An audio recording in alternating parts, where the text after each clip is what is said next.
or someone of authority at their. Okay. Here, never heard of me or Rock City Digital until today. So we've all nice. Story. Okay, go into that briefly. How do I do this? Do I point it this way? Yes. Okay. So I started my working career back in 2005, and that was after I graduated college. I worked in insurance operations, and that was a great job. I got paid very well. I hated it, but I started out in total loss claims, and then I was a fraud investigator. It's kind of people think, oh man, that's gonna be cool. No, it's not. That job sucked. So I did that for a couple of years, and then I decided, well, try my thing into insurance sales.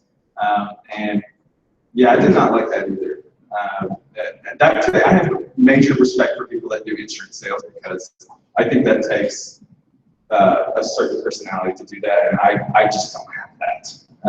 And so I went from there, and the kind of the next biggest part of my career is a couple guys hired me to run a startup here in town. And so they hired me to run it. They were basically silent owners. They weren't active in the day-to-day operations. So I was the first employee of a company called Home Energy Arts. We did energy efficiency improvements to homes and buildings. Employee of that company, and I worked there for 3 years. 3 years span of the $500,000, and I was working 120 hours a week, and no joke, 6 a.m. I worked from 6 a.m. to 6 p.m. I took a couple hours off, and I worked again from like 9 p.m. to about 2 a.m. And then I reset the clock the next day, and I was back at it at 6 a.m. I did that for a full year. That was a very dark moment in my life. I hated my life then. So what I'm not telling you is, all the people that I worked for were very traditional corporate style people, which is fine, not my thing. They were very, it's policy, or my personal favorite, this is the way it's always been done. And so, 5 steps, I figured out how to make it done in 2 steps. And because of that, all my jobs from then to the time I graduated college to now, not let go, okay? Not let go. I was straight up fired. And I think it's because I'm an ask for forgiveness type person, but by the time I was fired, so January 2015, I was like, I've cried 3 times in my life. That was one of them. Like, when I got fired from Home Energy, it was like, that hit me hard, because I literally put blood, sweat, and tears into that company. And, and I was like, I don't know what to do at this point. And so I decided, because at that point I had been doing website design for part-time, because my wife has like a ton of like medical student loans. So I was like, well, let me do some website design on the side and see if I can pay off some loans or whatever. All right, I think I want to get into this. So I was like, okay, change. And the mentor of mine at the time told me, well, you should go work for an agency, because that's what most people do. They go work for an agency, and then they get some time under their belt, and then they go start their own business. I was like, okay, all right, let me go apply to some agencies.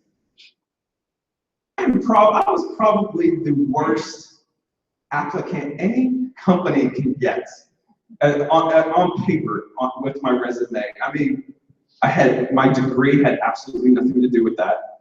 All my jobs had nothing to do with that. I was fired from all of my jobs. And, oh, can you list any references?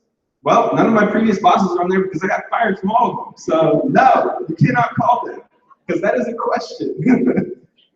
And so I could not get a job. I could not get a job at an agency. So I said, you know what, screw it. I'm just gonna go start my own thing. And so, so I decided to start Rock City Digital about March 2015, full-time officially. And I was broke for like the first 6 months. Made no money, because I just got started. But I kept at it, patience. And at that point, I was only a website designer.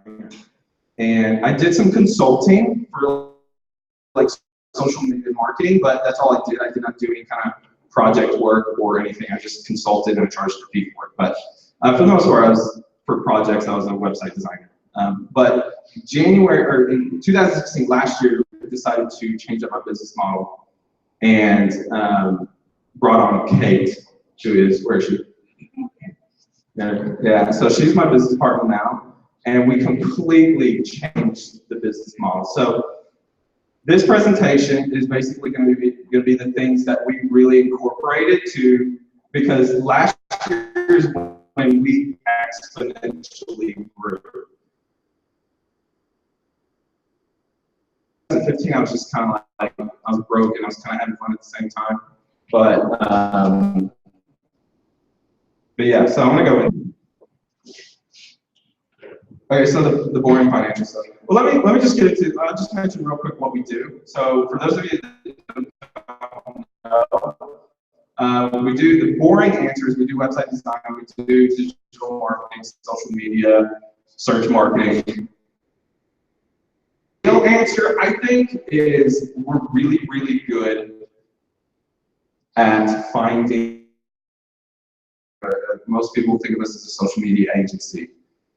And because to grab people's attention at a very low price, and it just happens to be in social media right now. So if billboards or television or radio happens to be underpriced attention, we might get into that, but it's not right now. So it used to be, but it's not. So that's just for just a mention of what we do. So the financial stuff, kind of the things that we changed or we implemented was, well, the very first thing was we kept our overhead very, very low. It plenty of times. It does not make sense to me why a business would spend a ton of money on a bunch of overhead when they have not a dollar coming in. And like, I think it makes sense to bootstrap when you can. I think that's the way it should be done. You can upgrade your stuff later but pay for it with revenue.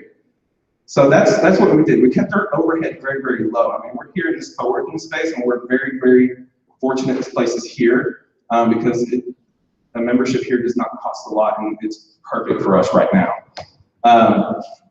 Our biggest expense is payroll. I mean, that's what we pay for. That's most of what we pay for. So the biggest, one of the big things too is recurring revenue. So before, when I was a website designer, I was charging one-time fees.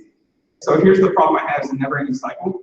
I would get a sale, I would get a client project. If I'm working on the project as a solo entrepreneur, my sales activity stopped. Once I'm finished with the project, scrap and try to get more sales. So we decided to change everything that we do to a monthly recurring revenue. So that way, if we do have a dry spell, we still have cash flow coming in. I mean, November was kind of dry for us. And the good news is we had cash flow coming in to pay for payroll and everything. So that's the business model we changed to. And then when we decided to change that, we totally just focused on sales. We did not focus on processes. We did not focus on anything else. And I think that's a mistake a lot of startups make is they focus on the wrong things when they first get started. Oh, I need to get like a really, really nice brochure, or let me get a really, really, really nice website. By the way, when I first started my website design, I didn't have my own website for the first 10 websites I built. So when people say, oh, I need to get a website up, very first thing before I get started, I didn't have a website and I was a website design business, so for the first 10 websites. So like, we did not focus on the little stuff like that. I mean, that stuff did not matter at that point. Sales mattered. And that's like startups, I think that's what they really need to bring in. It's do that stuff later, but do it when the dollars are coming in, okay? And another thing we changed was no long-term contracts. And you know, like I have sat on the other side of the table before. It never made sense to me why a business would sign up for 12 months or 24 months of something, especially when it comes to marketing. Because my thing is, like, if we're not doing what we're saying we're gonna do, or if it's not working, we should not be paying us, period. So that's one thing, that's another thing to change. So that's kind of the boring financial stuff.